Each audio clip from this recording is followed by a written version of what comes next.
রাখছি এখানে। মাছ আজকে দিয়ে রান্না করব, মেথি দিয়ে। এখানে মশলাটা কষাই নিলাম। মশলা কী কী দিলাম আসলে এত কিছু তো আর বলার দরকার নাই। মাছের মধ্যে কী কী মশলা দেয় এটা মানে সবারই জানা আছে।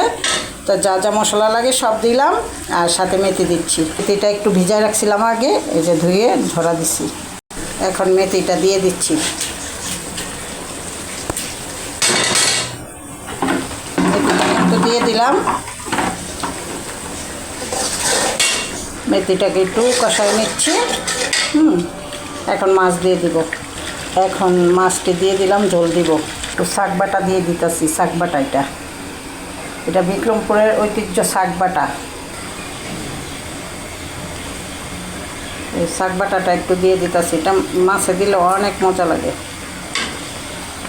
মেথি দিয়ে মাছ রান্না, সাথে দিলাম শাক বাটা। সবাই কিন্তু ভিডিওটা অবশ্যই সুন্দর করে দেখবে আর গঠনমূলক কমেন্ট করে যাবে।